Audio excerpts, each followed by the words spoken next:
नमस्कार दोस्तों, स्वागत है आप सब लोगों का आज के इस वीडियो लेक्चर में।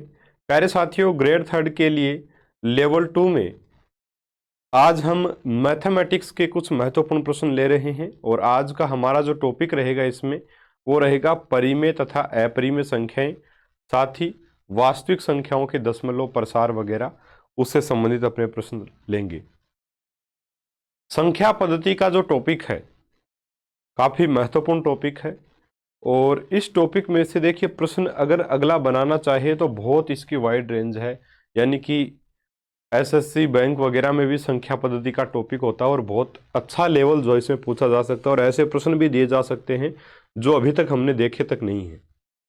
नई टाइप्स इसमें काफ़ी सारी बन सकती हैं, लेकिन फिर भी अपने सिलेबस के अकॉर्डिंग, अपने सिलेबस के हिसाब से अगर हम चलते हैं जिसमें परिमेय अपरिमेय संख्या, वास्तविक संख्या और वास्तविक संख्याओं का भी दशमलव प्रसार विशेष रूप से ये बातें लिखी गई हैं, जिससे हम ये समझ सकते हैं कि हमारे जो संख्या पद्धति आनी चाहिए सिलेबस के अकॉर्डिंग वो कक्षा 9 और 10 की जो एनसीईआरटी की बुक है उस बेस पर आनी चाहिए, है ना। तो उसी हिसाब के प्रश्न मैंने यहाँ लेने की कोशिश की है। कुछ सरल प्रश्न भी हैं, कुछ एग्जाम में आए हुए प्रश्न भी हैं, वो भी आपको सरल ही लगेंगे।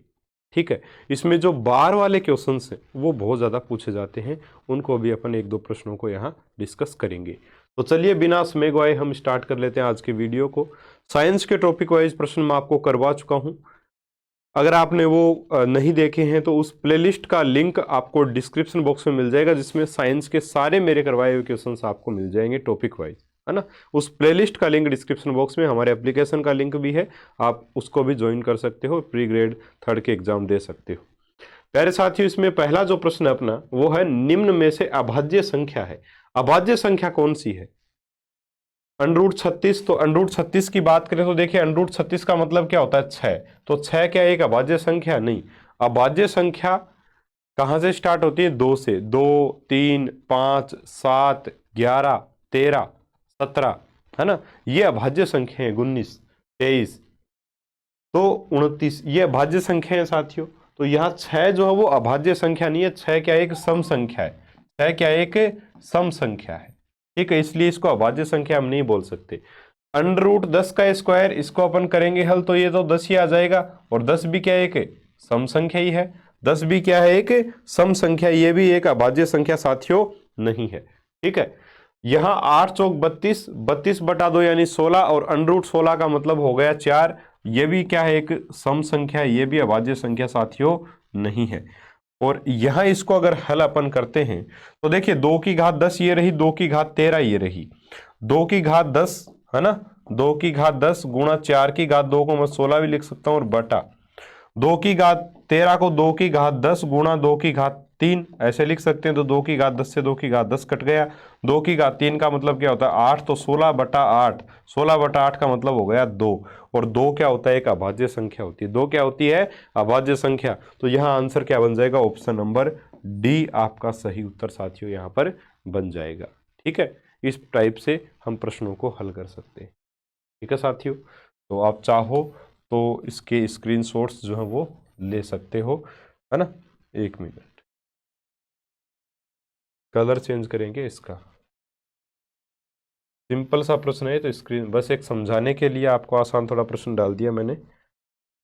कलर इसमें, हाँ जी, ठीक, ये इसका आंसर हो जाएगा, है ना। ऐसे इस प्रश्न को अपन हल कर लेंगे आराम से। चलिए दूसरा प्रश्न देखते हैं। हाँ जी ये अब हमारा प्रश्न है और इस प्रश्न को अपन हल करते हैं।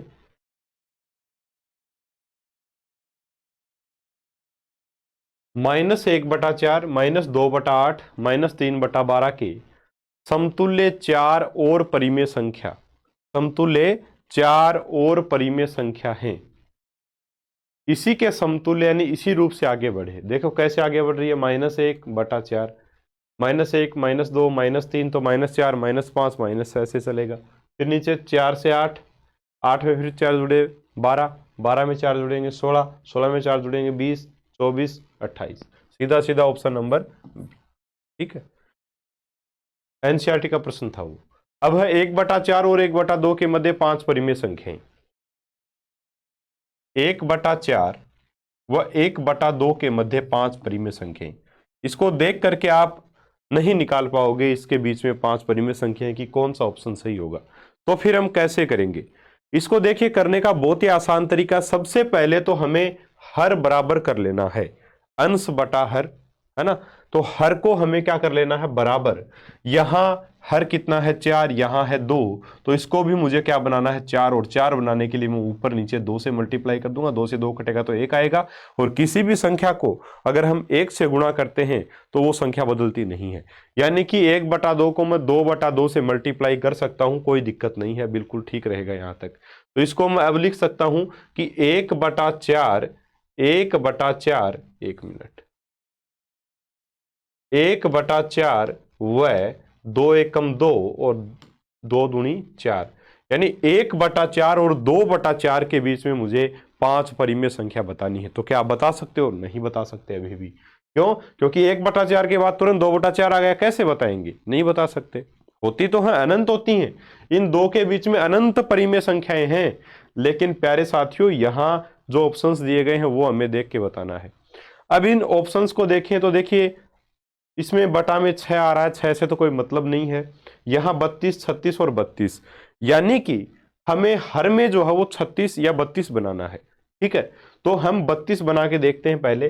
तो 32 कैसे बनाएंगे? इस 1/4 को और 2/4, ये अपने पास 1/4 से मैं हर में अगर 32 बनाऊंगा तो इधर 8 से गुणा कर दूंगा, तो ऊपर भी 8 से गुणा करना पड़ेगा। इधर मैं 8 से गुणा करूंगा तो ऊपर भी 8 से गुणा करना पड़ेगा। संख्या क्या बन जाएगी? 1 मिनट, संख्या क्या बन जाएगी? 8 एकम 8 और बटा में 8 चौके 32। ठीक है, ये क्या बनेगा? 8 दूनी 16 और 4 8 चौके 32। अब देखो, 8/32 और 16/32 के बीच में 5 परिमेय संख्याएं, तो बड़े आराम से हम बता सकते हैं। 8/32 और 16/32 के बीच में 5 परिमेय संख्याएं आप आराम से निकाल सकते हो। 8/32 के बाद में 9/32, 10/32, 11/32, 12/32, 13/32, 14/32, 15/32। तो ये सारी की सारी परिमेय संख्याएं 8/32 और 16/32 के बीच में है। कौन कौन सी संख्याएं हो जाएंगी? एक तो हो जाएगी 9/32, 10/32, 11/32, 12/32, 13/32, 14/32 और 15/32। कितनी संख्या हो गई? 2, 2, 4, 2, 6, 1, 7। 7 परिमेय संख्याएं बता दी, हमें बतानी थी 5। इनमें से कौन सी इन ऑप्शंस में, वही आपका आंसर होगा। ठीक है, अब एक बच्चे ने मुझे ये जो प्रश्न मैंने टेस्ट में दिया था तब ये सेंड किया था, सर हमने 36 क्यों नहीं बनाया? 36 बना के देख लो, आंसर नहीं आएगा आपका 36 से। जब हम 36 बनाएंगे, चलिए 36 भी बना लेते हैं। देखिए, अगर हमने 36 बनाया तो क्या बनेगा? देखो, ये 1/4 है और 2/4। अगर 36 हम बनाते हैं, इसको 9 से मल्टीप्लाई करेंगे, इसको भी 9 से मल्टीप्लाई करेंगे, इसको भी 9 से, इसको भी 9 से। ठीक है, तो ये बनेगा 9/36 और ये बनेगा आपका 18/36। अब 9/36 और 18/36 के बीच में 10 संख्याएं, सॉरी 5 संख्याएं, तो 9 के बाद में 10/36 से चलेंगे 11/36, फिर 12/36, 13/36, इस प्रकार से 17/36 तक हम चलेंगे, निश्चित तौर पर चलेंगे। यानी 10/36 से लेकर 17/36 के बीच में अगर संख्याएं हैं 5, तब तो आपका आंसर सही है, वो ऑप्शन सही हो जाएगा। अब यहां देखो, 12/36 बीच में है, ठीक है, 10/36 बीच में है, 10/36 ये रहा। अच्छा, 2 बार 10/36 लिख दिया, ठीक है। 9/36 इसमें नहीं है, देखिए, है ना। 8/36 इससे भी पहले है, तो ये बी ऑप्शन इसलिए सही नहीं होगा और इसीलिए हमने 36 इसको नहीं बनाया, है ना। और 32 से हमारा आंसर बिल्कुल बनेगा। 9/32, 10/32, 11/32, 13/32 और 15/32, निश्चित तौर पर 9/32, 10/32, 13/13 और 15/32, ये रही आपकी परिमेय संख्या। इस प्रकार से बीच में कितनी भी परिमेय संख्या निकालनी हो अपन आराम से निकाल सकते हैं। अगर 10 परिमेय संख्या बीच में निकालनी होती तो क्या करते? कोई जरूरी थोड़ी 8 से गुणा करते फिर, है ना। हम देखते यहां पर हर हर अगर बड़ा है तो यहां बड़ी संख्या से मल्टीप्लाई करके निकाल लो, और ज्यादा गैप आ जाएगा तो आप आराम से और बीच की संख्या बता सकते हो। ये तरीका होता है, ठीक है। तो ऑप्शन कौन सा सही हो जाएगा? ऑप्शन ए यहां पर आपका करेक्ट आंसर हो जाएगा। ठीक है साथियों, चाहो तो इस प्रश्न का स्क्रीनशॉट आप जरूर ले सकते हो। हाँ जी, चलिए। -2/3 गुणा 3/5 प्लस 5/2 -3/5 गुणा 1/6 का मान होगा। ये बोर्ड मास के नियम पर आधारित प्रश्न है। बोर्ड मास का नियम, सबसे पहले ब्रैकेट को हल करो, ब्रैकेट के बाद में आप भाग को हल करो, गुणा को हल करो, जोड़ बाकी को हल करो। ये तरीका होता है अपना, है ना। सबसे पहले कोष्टक को हल करते, कोष्टक यहाँ नहीं है, भाग को करेंगे, भाग भी नहीं है, गुणा को करेंगे तो गुणा है अपने पास। माइनस का 2/3 गुणा 3/5, तो यहाँ देखिए बड़ा इजी हो जाएगा अपने लिए। देखिए ये 3 से ये 3 कट ही गया, तो ये बना माइनस का 2/5। ठीक है, जोड़ में आगे है 5/2, फिर माइनस का 3/5 और 1/6, 3 दूनी 6 और 2 पंजो 10। ठीक है, तो माइनस का 1/10। अब यहाँ से एलसीएम क्या आ जाएगा इसका, 10 आ जाएगा एलसीएम। तो ये 5 दूनी 10 माइनस का 4 प्लस 2 पंजो 10 प्लस का 25 माइनस, है ना, 10 है, माइनस का 1 आ गया। अब देखो -4 -1 माइनस का 5 प्लस का 25, तो 20 बनेगा। 20/10, 20/10 का मतलब हो गया आपका 2। तो आपका आंसर आ जाएगा ऑप्शन नंबर ए। ठीक है, बिल्कुल सिंपल सा है, तो कुछ इसमें ऐसा खास था नहीं प्रश्न में। हाँ जी, 329/400 का दशमलव प्रसार है। ये शांत है, अशांत है, या क्या किस प्रकार का दशमलव प्रसार है? तो बिल्कुल इजी सा काम यही है कि भाई आप 329 में 400 का भाग लगा के देख लो। इसमें कोई ट्रिक लगाने की, दिमाग लगाने की आवश्यकता नहीं, भाग जाएगा नहीं, इसलिए दशमलव लगा देंगे। दशमलव लगाते ही एक जीरो लग गया आगे, कितनी बार, 4 8 32, 3200 हो जाएगा, 8 बार भाग जाएगा तो बचेगा 90। दशमलव लगाओ इसलिए एक जीरो और उतार लिया, 4 दूनी 8, या हो गया 800 आपका, ये बच गया 100, है ना। 100 बच गया, एक जीरो और आ जाएगा, ये 4 दूनी 8, 800 दोबारा से आ गया, ये 200 बच गया, 200 के आगे एक दशमलव और लगा हुआ, जीरो लग जाएगा, और 4 पंजो 20, है ना, यानी कि ये 2000 आ गया आपका, यहाँ से बचेगा जीरो, भाग खत्म। ये दशमलव प्रसार यहाँ आकर के रुक गया, यानी कि ये शांत दशमलव प्रसार है, बिल्कुल शांत दशमलव प्रसार है, सिंपल सा है। तो इसका आंसर जो है ऑप्शन नंबर बी हो जाएगा, और यही इसका साथियों तरीका भी है। इसी तरीके से इस प्रश्न को हल किया जा सकता है आसानी से। ठीक है, हाँ जी। 16/25 का गुणात्मक प्रतिलोम क्या होगा? देखिए गुणात्मक प्रतिलोम, किसी भी संख्या का गुणात्मक प्रतिलोम, सीधी सी भाषा में बताऊं तो उसका उल्टा करके लिख दिया करो। 16/25 है तो 25/16 लिख दो। क्यों लिख दे हमेशा? देखिए 16/25 एक संख्या है, इसका गुणात्मक प्रतिलोम हमें निकालना है, वो मान लिया हमने p है। अब देखिए गुणात्मक प्रतिलोम, किसी संख्या और उसके प्रतिलोम को जब गुणा करते हैं, है ना, किसी संख्या और उसके गुणात्मक प्रतिलोम को जब हम गुणा करते हैं, तो प्यारे साथियों आंसर आना चाहिए गुणा का तत्समक अवयव जो होता है 1, है ना। तो इस p की जगह मैं क्या रखूं कि उसको 16/25 से गुणा करने पर 1 आ जाए, तो सीधी सी बात है भाई 25/16 लिख दो, 16 से 16 कट जाएगा, 25 से 25, 1 आ जाएगा, तो 25/16 इस प्रश्न का सीधा सीधा सही आंसर आपका हो जाएगा। 16/25 का गुणात्मक प्रतिलोम क्या होगा?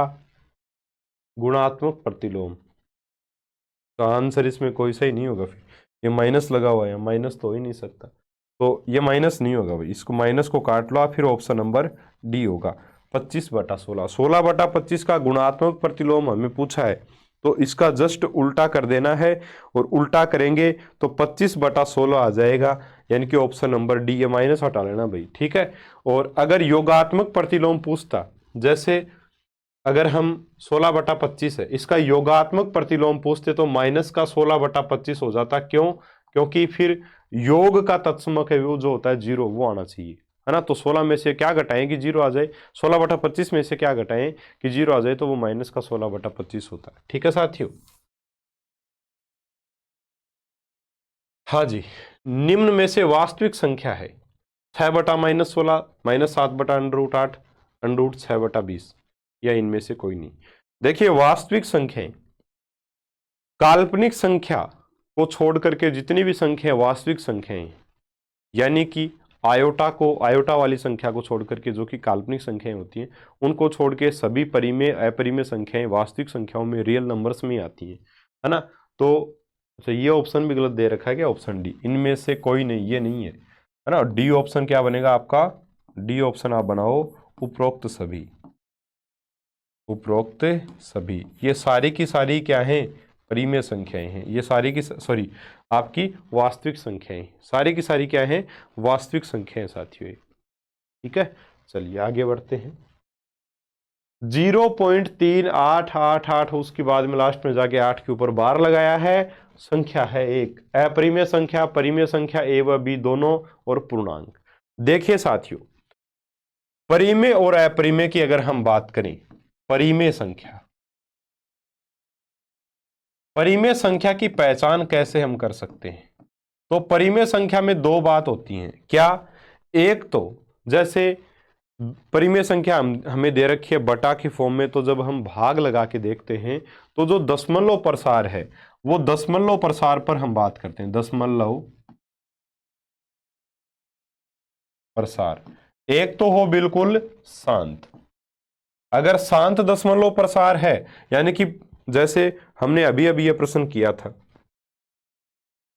ये वाला प्रश्न, यहां पे देखिए दशमलव प्रसार रुक गया, यहां जाकर के भाग खत्म हो गया, यानी कि ये शांत दशमलव प्रसार की परिमेय संख्या है, यानी 329/401 परिमेय संख्या है। ठीक है, ये होता है शांत दशमलव प्रसार।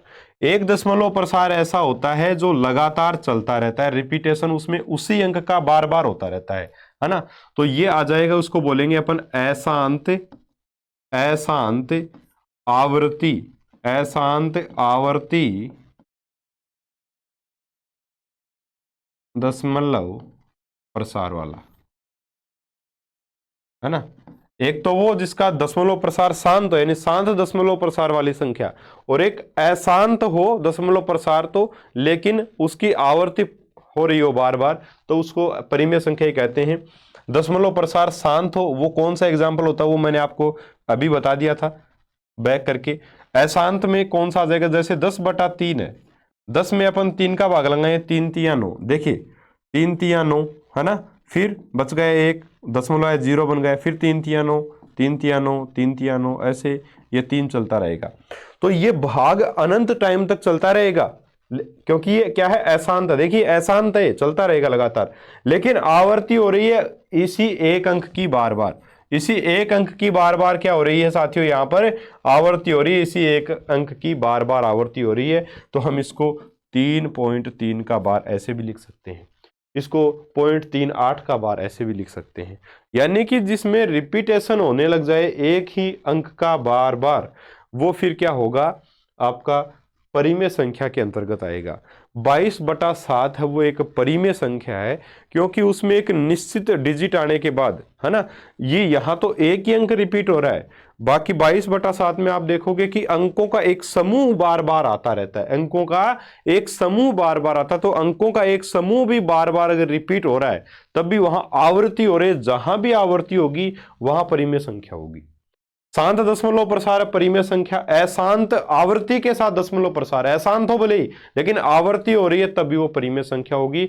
और अशांत भी है और आवृत्ति भी नहीं है ना, कोई क्रम नहीं है आवृत्ति होने का, तो वो अपरिमेय संख्या होती है। तो यहां अगर हम बात करें तो ये साथियों निश्चित ये क्या होगी, परिमेय संख्या होगी। क्या होगी, परिमेय संख्या। और अपरिमेय संख्या के लिए लिख दूं मैं अपरिमेय संख्या, अशांत अनावृत्ति दशमलव प्रसार इसका होता है। ठीक है, जैसे पाई है 3.14, ऐसे कुछ मान इसका आगे चलता ही रहता है, रिपीट नहीं होता। अपरिमेय संख्या अशांत आवृत्ति अशांत अनावृत्ति दशमलव प्रसार हो जिसका। ठीक है, दशमलव संख्या 0.09 का बार का p/q रूप है। देखिए मैंने आपको ये बताया है, जब बार वाली संख्याओं को इस प्रकार से हम अगर p/q के रूप में लिखेंगे तो कैसे लिखेंगे देखिएगा।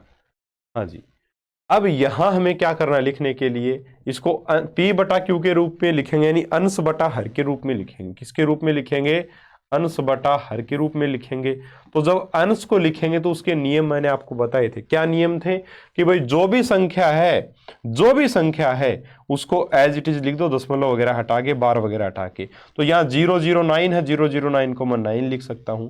अब इसमें से वो संख्या घटा दो जिसके ऊपर बार नहीं है, तो यहाँ इस 0 के ऊपर बार नहीं, बाकी सब पर बार है, तो ये 0 मैंने घटा दिया। बटा बटा बटा हर कैसे बनता है? हर बनता है कि हर बनाने के लिए सिर्फ दाईं तरफ देखना है, दशमलव के दाईं तरफ देखना है बस, इधर कुछ भी हो उससे कोई मतलब नहीं होना चाहिए हमें।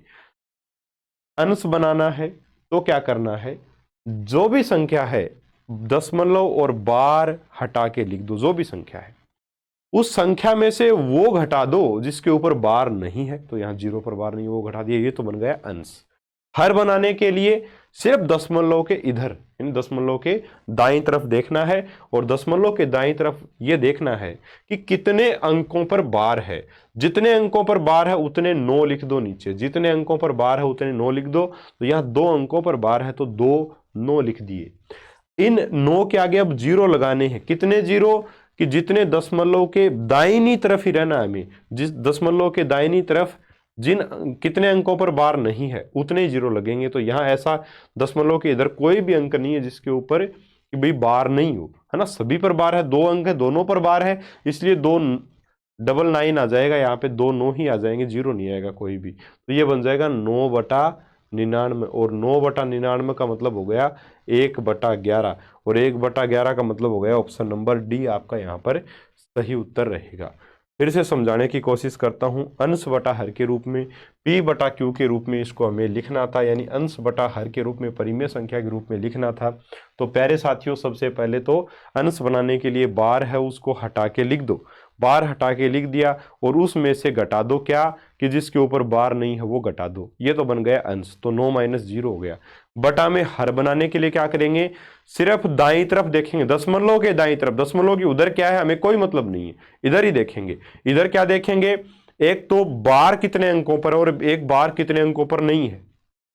जितने अंकों पर बार है उतने तो नीचे 9 आ जाएंगे, और जितने अंकों पर बार नहीं है उतने ही 9 के आगे 0 आ जाएंगे। तो यहां सिर्फ बार ही है, बार नहीं वाला तो केस ही नहीं है। 2 अंक है दशमलव के दाईं तरफ, दोनों पर बार है, तो 2 9 यहां लिख दिए हमने। 9/99 आ गया, 1/11 आंसर आ गया, सीधा सीधा। ठीक है, चलिए ये प्रश्न देखिए, बहुत अच्छा प्रश्न है, और इस तरीके के प्रश्न एग्जाम में बनते हैं। अब देखिएगा साथियों, यहां देखिए दशमलव के बाद में अगर बार आ रहा है तब तो पिछले वाला जो प्रश्न था उसी टाइप से हल हो गए, है ना, उसी टाइप से हल करेंगे हम।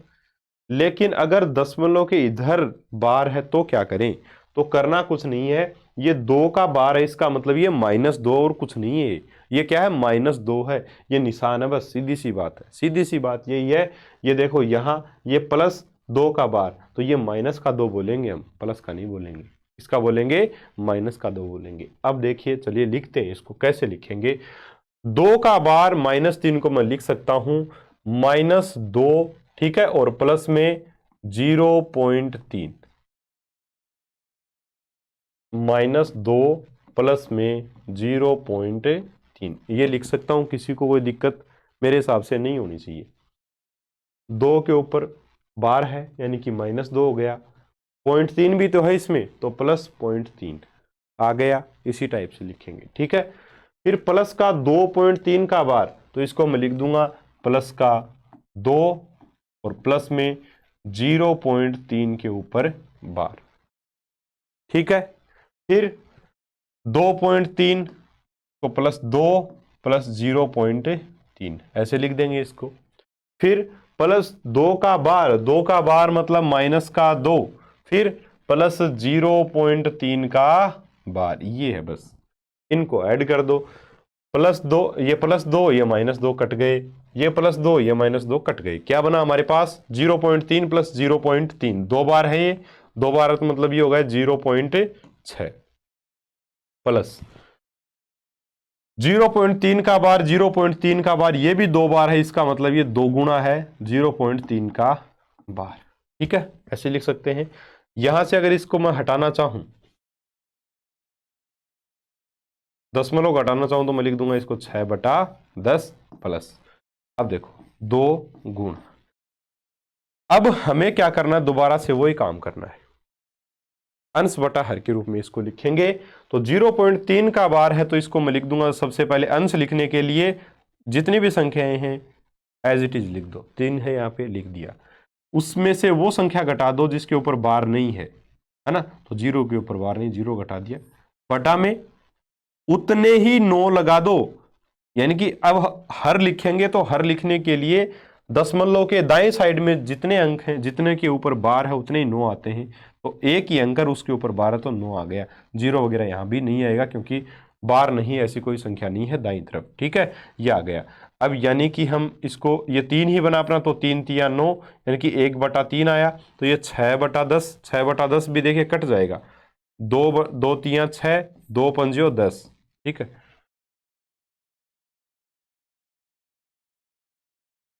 इसको मैं 2 तिया 6 और 2 पंजियो 10 ऐसे लिख देता हूँ यहाँ, है ना, और ये 2 एकम 2, 2/3, एलसीएम आ गया कितना 15, और ये बन जाएगा 3 तिया 9 प्लस 5 दूनी 10, ये बन जाएगा 19/15।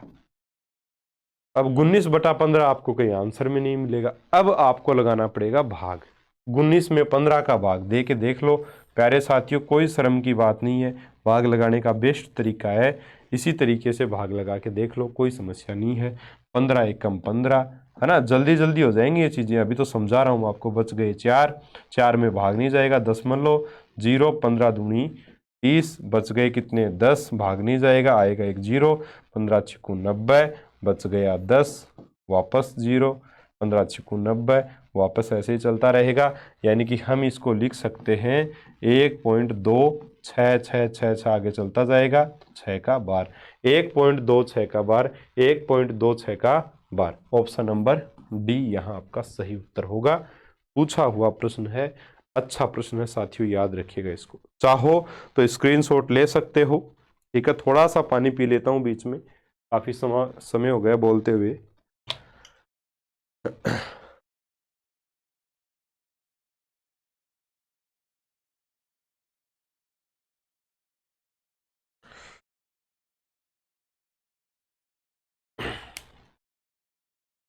हाँ जी,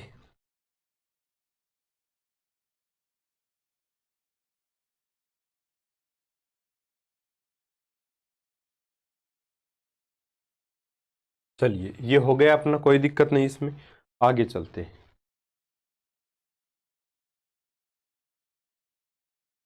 अपरिमेय संख्या है, इसमें से अपरिमेय संख्या में ढूंढनी है। अपरिमेय संख्या अंडर वाली संख्याएं अपरिमेय होती हैं, लेकिन अंडर 4, अंडर अगर हम 16 की बात करें, अंडर 9 की बात करें, वो नहीं होती। क्यों? क्योंकि उसका यानी कि एक प्रकार से अगर वर्गमूल पूरा निकल आता है तो वो फिर आपकी अपरिमेय संख्या नहीं हो सकती। तो यहां से अगर हम देखें तो अंडर 7 से अंडर 7 कट जाएगा, 2/7 आएगा, 2/7 तो फिर परिमेय बन गई, ये नहीं है, अपरिमेय नहीं है। 3 plus under 23 minus under 23, under 23 से अंडर 23 घट गया, 0 हो गया, तो ये बना 3, 3 परिमेय संख्या आपका।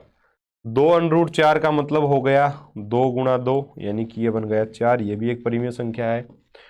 और अंडर 2 को हम लिख सकते हैं 2 अंडर 2 गुणा अंडर 2, और बटा में भी क्या अंडर 2, तो अंडर 2 से अंडर 2 कटा, ये बचा फिर अंडर 2, तो यही आपका आंसर हो जाएगा। ये क्या है कि अपरिमेय संख्या है, ठीक है। कौन सी परिमेय संख्या एक भिन्न भी है? देखिए, प्रत्येक भिन्न परिमेय संख्या होती है, प्रत्येक भिन्न परिमेय संख्या होती है, लेकिन प्रत्येक परिमेय संख्या भिन्न नहीं होती है, बताया हुआ है। क्यों? क्योंकि भिन्न होती है साथियों पूर्णांकों के साथ, सॉरी पूर्णांक नहीं, आपके प्राकृत संख्याओं के साथ। भिन्न क्या होती है? प्राकृत संख्याओं के रूप में होती है, यानी कि जिनको अपन प्राकृत संख्याओं के रूप में ही लिख सकते हैं, वो क्या होती है आपकी एक प्रकार से भिन्न होती है ना। चलिए, अंश व हर में केवल प्राकृत संख्याएं ही आए, वही क्या होती हैं अपनी भिन्न होती हैं साथियों। और प्राकृत संख्याएं क्या होती हैं? नेचुरल जो नंबर होते हैं वो क्या होते हैं? 1 2 3 4 ऐसे, है ना, प्लस वाली। उसके बाद में प्राकृत संख्याओं के बाद में पूर्ण संख्याएं, पूर्ण संख्या यानी होल नंबर, यानी डब्लू की अगर हम बात करें होल नंबर तो इसमें 0 मिला दो प्राकृत संख्याओं में, तो ये आपका क्या बन गया, ये होल नंबर्स।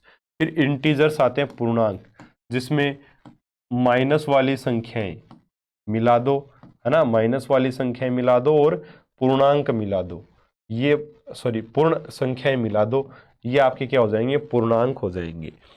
तो जो भिन्न होती है वो क्या होती है, भिन्न जो है वो होती है साथियों जिनके अंश और हर में प्राकृत संख्याएं ही आती हैं, वही होती है भिन्न।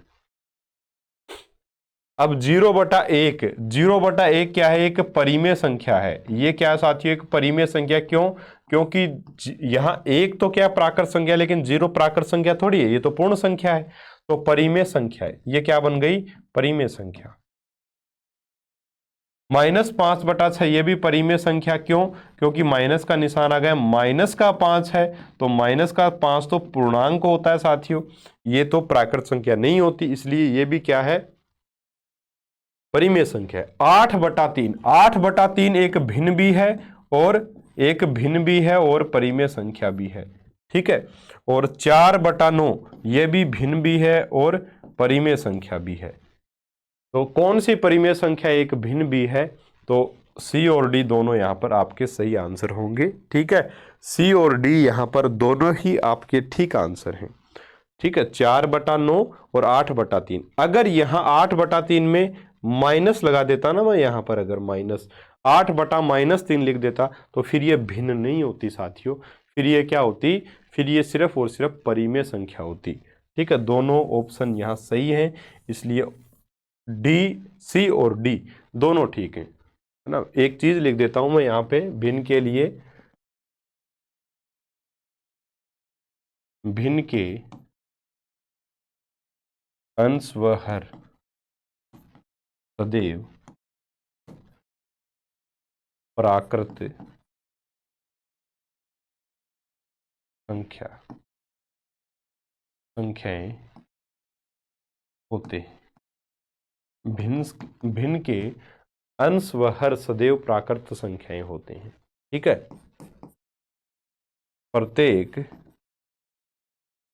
प्रत्येक भिन्न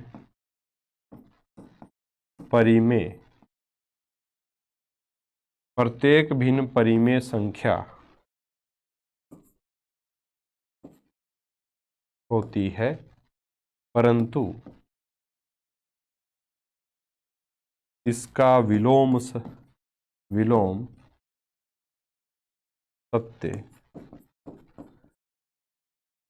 होना आवश्यक नहीं है,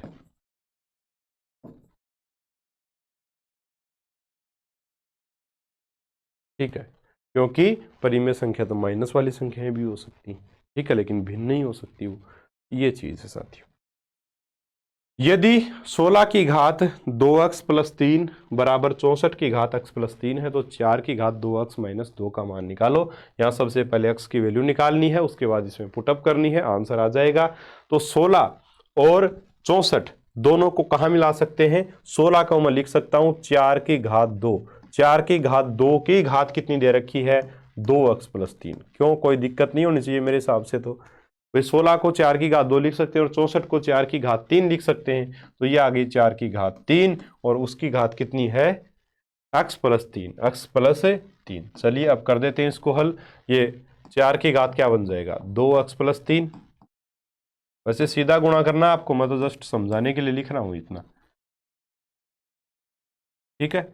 अब यहां से आप देख सकते हो साथियों, ये क्या बन जाएगा, 4 की पावर 4x + 4 दूनी 8 बराबर 4 की पावर 3x + 9। दोनों आधार बराबर हैं तो घातें भी क्या हो जाएंगी, बराबर। तो 4x + 8 बराबर हो जाएगा 3x + 9। 3x इधर आ जाएगा तो सिर्फ x बचेगा और 9 में से घटाएंगे अपन 8, तो x बराबर 1 मिनट, 2 2 3 6 आएगा ना, 2 3 6 आएगा, 1 मिनट, 2 3 6, 2 3 6, ठीक है, सही है ना। प्रश्न 2 3 6 आ गया, ठीक है। और यहाँ पर भी 6 आ जाएगा,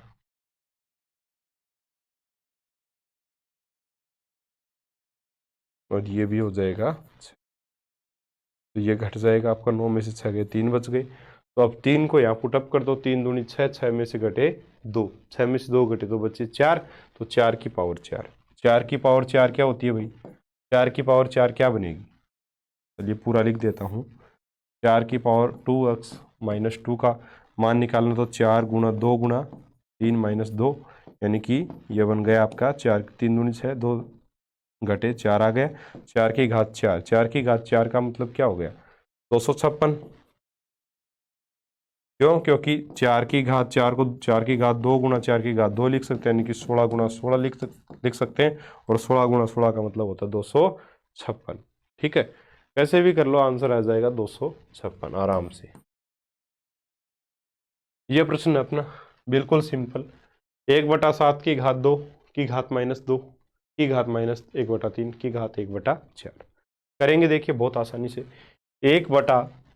इस 1/7 की घात 2 को मैं लिख सकता हूं 1/7 की घात 2, क्योंकि 1 की घात भी 2, यहाँ 1 की घात 2 भी तो बोली जा सकती है, और 1/1 की घात भी 2, क्योंकि 1 की घात तो कितनी भी कर लो 1 ही रहेगा, तो 1 की घात 2 और 7/7 की घात भी 2, तो 1/7, 1/7 इसके पूरे की घात में 2 बोल सकता हूं या नहीं बोल सकता, बिल्कुल बोल सकता हूं। और इसके साथ में की घात कितनी दे रखी है आपको, -2, और इसके साथ में घात दे रखी है माइनस की 1/3, और इसके साथ में घात दे रखी है 1/4, ये दे रखी है, और बराबर दे रखा 7 की घात m। ठीक है, m की वैल्यू आपको निकालनी है। अब देखिए 1/7 क्या बनेगा, माइनस माइनस गुणा होके प्लस, पहली बात 2 दूनी 4, ये 4 से ये 2 2 कट गए, बचा 1/3, यानी 1/7 की घात 1/3 और बराबर 7 की घात m। अब यहां हम अगर 7/1 इसको पलटते हैं तो ये घात हो जाएगी माइनस की, माइनस का 1/3, 7 की घात m। ठीक है, तो यहां m की वैल्यू क्या आ जाएगी, माइनस का 1/3, क्योंकि 7/1 का मतलब क्या है, 7 ही है, आधार बराबर हो गए तो घाते भी बराबर, तो m की वैल्यू आ जाएगी -1/3, ऑप्शन नंबर ए। ठीक है, चाहो तो इसका स्क्रीनशॉट आप ले सकते हो।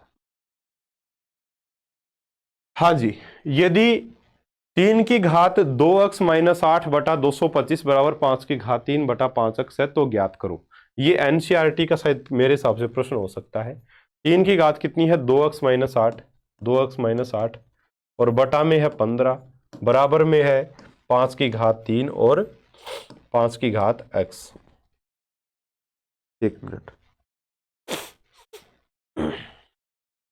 हाँ जी, ये अब यहां से हमें वैल्यू निकालनी है x की। x का मान कितना आएगा, बहुत आसान है, 15 की, हाँ 225 लिखा हुआ ना, 225 को हम क्या लिख सकते हैं, 225 को मैं यही तोड़ना चाह रहा हूं, मैं लिख सकता हूं इसको 15 की घात 2, और 15 को मैं क्या लिख सकता हूं, 5 गुणा 3, 5 दिए 15, 5 गुणा 3 की घात 2, इसको हम लिख सकते हैं 5 की घात 2 गुणा 3 की घात 2, लिख सकते हैं आराम से, कोई दिक्कत नहीं इसमें। लिख दिया तो सेम चीज यहां लिख दो, 5 की घात 2 गुणा 3 की घात 2, वज्र गुणा कर दो अब, तो 3 की घात 2x माइनस 8 और गुणा में 5 की घात x, 5 की घात क्या आ जाएगी, x बराबर में आ जाएगी 5 की घात 3, और गुणा में इधर जाएंगे तो वज्र में 5 की घात 2 गुणा 3 की घात 2, कोई दिक्कत नहीं। तो ये बन गया 3 की घात 2x माइनस 8 गुणा 5 की घात x बराबर, जब आधार बराबर हो गुणा में हो तो घातें जुड़ जाती हैं, तो 5 की घात बन गया, 1 मिनट, 5 की घात क्या बन गई, 5, 3 और 2 5, गुणा 3 की घात 2। अब देखो 5 को x की तुलना कर लो, इधर भी 5 इधर भी 5, बीच में बराबर का निशान, ये गुणा में इधर 3, इधर भी गुणा में 3 की कुछ घात है, इधर भी कुछ घात है, तो चाहे तो x बराबर 5 यहाँ है ना, चाहे तो इसको ऐसे लिख सकते हो आप, 3 की घात 2x माइनस 8 बराबर 3 की घात 2, और एक लिख सकते हो 5 की घात x बराबर 5 की घात 5, आधार बराबर तो घातें भी बराबर, तो x बराबर 5 आपका आंसर आएगा। चाहे तो यहां से निकालो चाहे यहां से निकालो, आधार बराबर तो घातें बराबर, तो 2x माइनस 8 बराबर आ जाएगा 2, तो 2x बराबर आ जाएगा 8, इधर जाएगा माइनस का तो प्लस का बन जाएगा, तो ये बनेगा 10, तो x बराबर सीधा सीधा यहां पर भी आ जाएगा आपका 5। तो इस प्रकार से यह प्रश्न भी आपका हो जाएगा और आंसर बन जाएगा आपका ऑप्शन नंबर सी। ठीक है। गणित में ऐसे प्रश्नों को देखने से वो हल नहीं होंगे। इस प्रश्न को देखे जा रहे हैं, कैसे करें कैसे करें। अगर देखते ही रहोगे प्रश्नों को तो ये प्रश्न साथियों हल नहीं होगा, बहुत मुश्किल आएगी। ठीक है, तुरंत कॉपी पेन उठाओ और लग जाओ, आराम से प्रश्न हल हो जाएगा। ठीक है, चलिए। निम्न में से कौन सा असत्य है? सबसे छोटी प्राकृत संख्या 1 है, सही बात है, 1 से शुरू होती है प्राकृत संख्या। सबसे बड़ा ऋणात्मक पूर्णांक -1 है, -1 सबसे बड़ा ऋणात्मक पूर्णांक, सही बात है भाई। किसी को नहीं पता तो बता देता हूं। संख्या रेखा जब हम पढ़ते हैं, ये मान लो 0 है, ये 1, ये 2, ये 3, ऐसे चलते जाएंगे। धनात्मक संख्या इधर -1, ये -2, ये -3, ऐसे चलते जाएंगे इधर माइनस अनंत की तरफ। प्यारे साथियों, संख्या रेखा पर जब इधर दाईं साइड में जाया जाता है तो मान बढ़ता है, संख्या रेखा पर जब दाईं तरफ चलते हैं तो मान घटता है कि बढ़ता है? सीधा सा प्रश्न बन सकता है, बढ़ता है। संख्या रेखा पर जब बाएं साइड में चलते हैं, ठीक है, तो मान घटता है। देख लो चाहे, इधर आएंगे 3 से तो 2 3 से छोटा है, 1 छोटा है, 0 छोटा है, 0 से छोटा -1 है, -1 से छोटा -2 है, -2 से छोटा -3, -3 से छोटा -4, -4 से छोटा -5, यानी कि -1 सबसे बड़ा है। तो ऋणात्मक पूर्णांकों में -1 सबसे बड़ा, सही बात है। पाई एक परिमेय संख्या, पाई एक परिमेय संख्या नहीं है, 22/7 एक परिमेय संख्या है।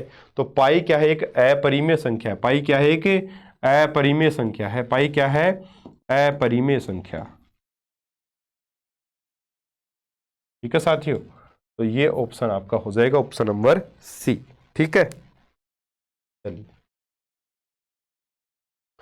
असत्य कथन है, दो परिमेय संख्याओं के बीच अनंत परिमेय संख्याएं होती हैं। हमने स्टार्टिंग में बात की थी कि 1/4 और 1/2 के बीच में अनंत परिमेय संख्याएं हैं, या 1/4 और 2/4 के बीच में भी अनंत परिमेय संख्याएं हैं। लेकिन जब हमें स्पेसिफिक 5 संख्याएं निकालनी हो, 10 निकालनी हो, तो ऑप्शंस को देख करके हम उनका जो हर है वो ऑप्शन में जो हर दे रखा वो बना के हम आराम से हल कर सकते हैं, है ना। तो वैसे अनंत होती है, सही बात है। दो वास्तविक संख्याओं के बीच में भी अनंत वास्तविक संख्याएं होती हैं, ये भी सही बात है। और अपरिमेय संख्या दशमलव रूप में अशांत होती है, अशांत होती है। अपरिमेय संख्या दशमलव रूप में अशांत होती है, सही बात है, अशांत भी होती है और वो अनावर्ती भी होती है। 3 सबसे छोटी अभाज्य संख्या, 3 सबसे छोटी अभाज्य संख्या नहीं है, सबसे छोटी अभाज्य संख्या क्या होती है? 2 होती है साथियों। तो ऑप्शन नंबर डी आपका सही हो जाएगा। सबसे छोटी अभाज्य संख्या क्या होती है? 2 होती है। तो यहां आंसर क्या बन जाएगा आपका? Option number D. ठीक है, ऑप्शन नंबर डी यहां आपका उत्तर आ जाएगा आराम से। अगला प्रश्न, पूर्णांकों के लिए कौन सी संक्रिया संवर्त नहीं है? पूर्णांकों की हम बात करें तो वही मैं आपको बताना चाहूं कि जैसे -3, -2, -1, 0, 1, 2, 3, ऐसे ये सारे के सारे पूर्णांक हैं। सारे के सारे क्या है? पूर्णांक।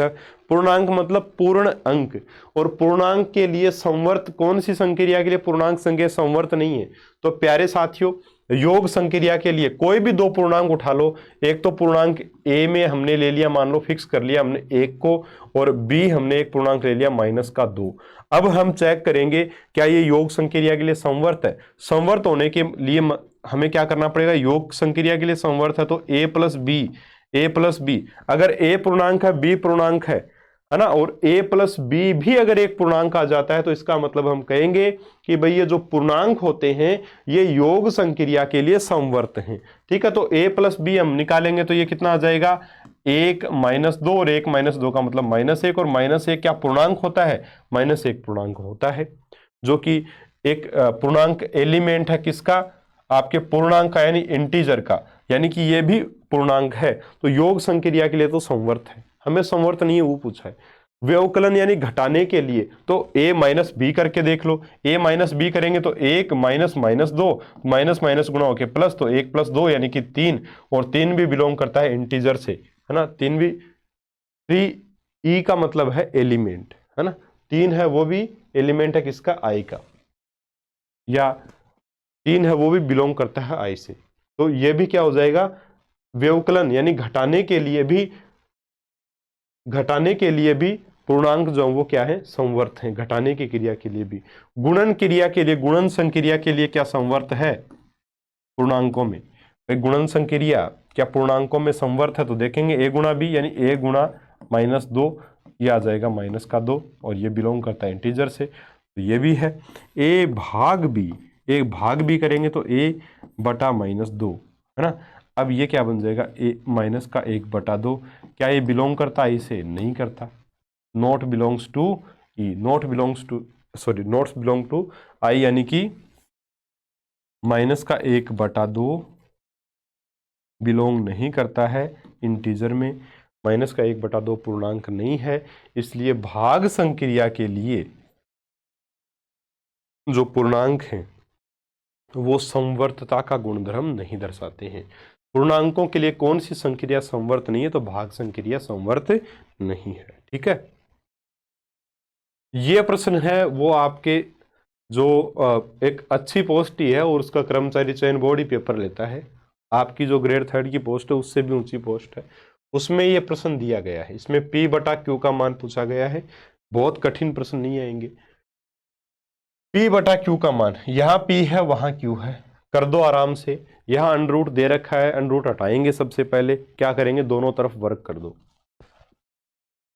दोनों और वर्ग करने पर, दोनों तरफ वर्ग करने पर, दोनों तरफ वर्ग करेंगे तो लिख दूंगा मैं 0.014 गुणा 0.14 और साथ में P, इसका कर दिया मैंने वर्ग, बराबर आगे क्या है 0.014 गुणा 0.14 अंडर Q, इसका भी हम क्या कर, अंडर Q है, इसका भी हमने क्या कर दिया, वर्ग कर दिया। ठीक है, दोनों तरफ वर्ग कर दिया। इस वर्ग को करने से अंडर हट जाएगा, तो ये बनेगी क्या संख्या, ये संख्या क्या बन जाएगी 0.014 गुणा 0.14 P, और बराबर इधर बन जाएगा आपका, ये वर्ग किया तो 0.014 का स्क्वायर गुणा 0.14 का स्क्वायर गुणा अंडर Q है, इसका स्क्वायर होगा तो ये Q बन जाएगा। P/Q, तो P को यहीं रखेंगे, बटा में क्या आ जाएगा Q, बराबर ये संख्या तो इधर ही रहेगी 0.014 की घात 2 और ये 0.14 की घात 2, ये वाली संख्या इधर बटा में आ जाएगी, तो 0.014 गुणा 0.14, ये घात कट जाएंगी यहाँ से दोनों से, तो ये P/Q क्या बन गया आपके पास, P/Q आपके पास बन जाएगा 0.014 गुणा 0.14। अब 14 को 14 से जब गुणा करते तो क्या आता है, 14 को 14 से गुणा करते हैं तो आता है 196। कितने अंकों पे दशमलव, 1 2 3 4 5, 5 अंकों पे दशमलव। कितने अंकों पे दशमलव लगाना है, 1 2 3 4 और 5, 5 अंकों पे, तो 1 2 3 4 ये 5, तो 0.0019 0.0019 है ऑप्शन नंबर सी। आपको शायद पॉइंट नहीं दिख रहा होगा सही से, लेकिन यहाँ पॉइंट है, देखिए यहाँ पर भी पॉइंट है, यहाँ पर भी पॉइंट है, यहाँ पर भी पॉइंट है, यहाँ पर भी पॉइंट है, तो ऑप्शन नंबर सी इस प्रश्न का आपका सही उत्तर बनेगा। 0.00196 इसका आंसर बन जाएगा। ठीक है, आसान प्रश्न ही था। अगला प्रश्न, इस टाइप के प्रश्न भी बहुत पूछे जाते हैं एग्जाम में। ठीक, आजकल इन्हीं का ट्रेंड है ज़्यादा। और ये जो एग्जाम हुआ था इस दिशा वाली बुक में ही दे रखा है साथी, ये जो दिशा पब्लिकेशन की बुक आती है इसमें है मेरे हिसाब से 125 नंबर 126 नंबर पेज पर था शायद ये क्वेश्चन। इसमें पूछा गया, देखिए बता देता हूँ अभी आपको। हाँ, संगणक परीक्षा 2021 में ये प्रश्न आया हुआ है। इसके अलावा एक और प्रश्न है, हाँ वो भी मैं आपको बताऊंगा। ठीक है, एक और प्रश्न है, वो हम प्राध्यापक 2012 में पूछा गया था, वो नोट्स में तो मैंने करवा रखा है, लेकिन यहाँ पर भी आपको बताएंगे उस प्रश्न को। ठीक है, चलिए एक बार तो ये देख लेते हैं। देखिए ये बिल्कुल आसान है। ये देखिए, अगर यहां आपको कोई भी चीज नहीं देना, इसका मतलब आपको मानना है स्क्वायर रूट है, वर्गमूल है। तो ये under root 21 plus cube root, यहां 3 दे दिया, इसका मतलब cube root of 59 plus under root of 16 plus cube root of 722 plus under root 49। Under root 49 का मतलब क्या होता है भाई 7, है ना, ऐसे हल करेंगे इसको। और 7 और 222 बन गए 729, 729। और प्यारे साथियों क्यूब रूट ऑफ 729, 729 का घनमूल क्या होता है पता होना चाहिए, ये 9 होता है ना, 9 होगा। तो यहां से ये क्या बन जाएगा, पूरा कट के 9 बन जाएगा। और 16 में जब 9 जोड़ेंगे तो ये बन जाएगा 25, है ना। और अंडर रूट 25 का मान होगा 5। और 59 में 5 जोड़ेंगे तो ये बनेगा 64। और 64 का घनमूल, वापस 64 का क्या घनमूल, 64 का घनमूल होता है 4। 21 में जोड़ेंगे 4 तो बनेगा 25, और 25 का वर्गमूल होता है 5। आंसर आ जाएगा बी ऑप्शन। आंसर क्या आ जाएगा, बी ऑप्शन आ जाएगा। ठीक है, सीधा सीधा आंसर आपका। अब एक और प्रश्न लेने की सोच रहा था मैं, हाँ इसी के ऊपर ले लेते हैं, इसी पर। प्रश्न ये था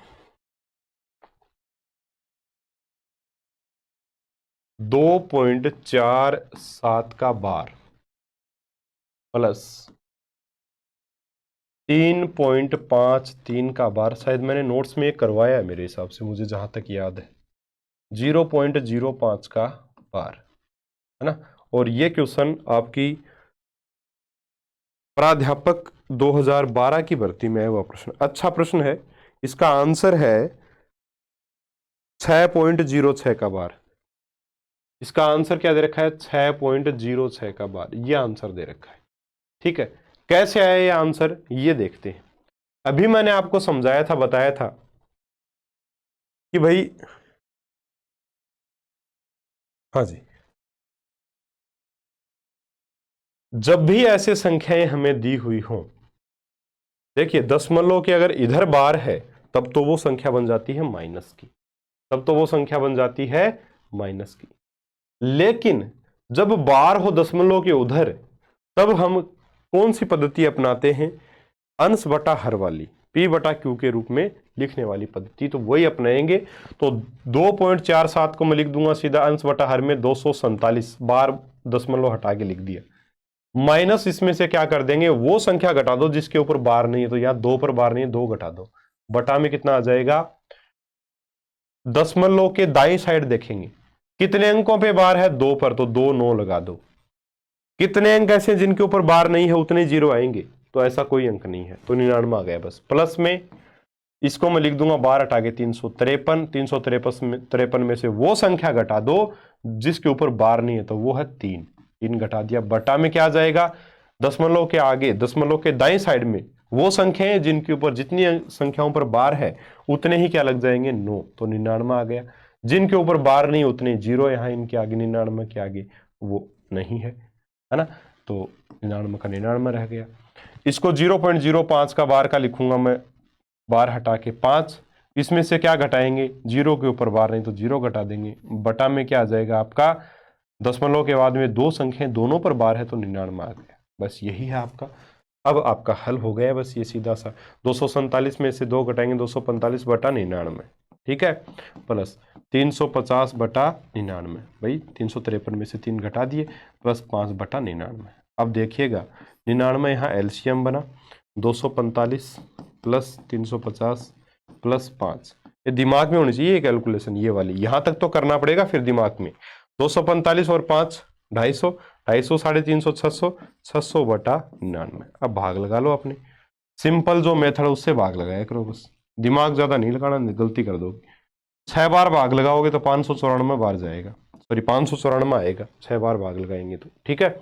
बच गया कितना, 6, 6 में भाग जाता नहीं है, दशमलव लगाएंगे 0 आ गया, ठीक है। ये बन गया कितना 60, 60 में क्या भाग जाएगा, नहीं जाएगा, टूटे भाग की 0, वापस 0 लगाएंगे। 600 बन गया, दोबारा से 6 का भाग लगाएंगे, ये फिर से आएगा 594, फिर से बचेगा 6, एक दशमलव लगाया इसलिए 1 0 उतार सकते हैं, अभी भाग नहीं गया, फिर से टूटे भाग की 0, फिर से जाएगा कितनी बार, 6 बार। यानी कि यही प्रक्रिया चलती रहेगी, तभी तो हम इसको क्या लिख देंगे 6.06 का बार। ये लीजिए ये आंसर है। तो ये जो टाइप है परिमेय अपरिमेय में बहुत महत्वपूर्ण है। बाकी और भी टाइप्स आ सकती हैं, जो संभव टाइप्स हैं वो आपको मैंने करवा दी हैं। बाकी क्वेश्चंस को किधर भी घुमा फिरा के बना लो, घात घातांक वाले जो प्रश्न हैं वो भी आपके परिमेय अपरिमेय के ही रूप हैं, तो वहाँ से भी उसके भी कुछ प्रश्न मैंने इसमें साथ में ले लिए। ठीक है साथियों, तो ये हमने कर लिया लगभग टॉपिक, कोई बड़ा टॉपिक नहीं है। अपने सिलेबस के हिसाब से अगर हम पढ़ें तो बस इतना सा ही मैटर है इसमें मेरे हिसाब से आपका सारा कंसेप्ट जो क्लियर हुआ होगा।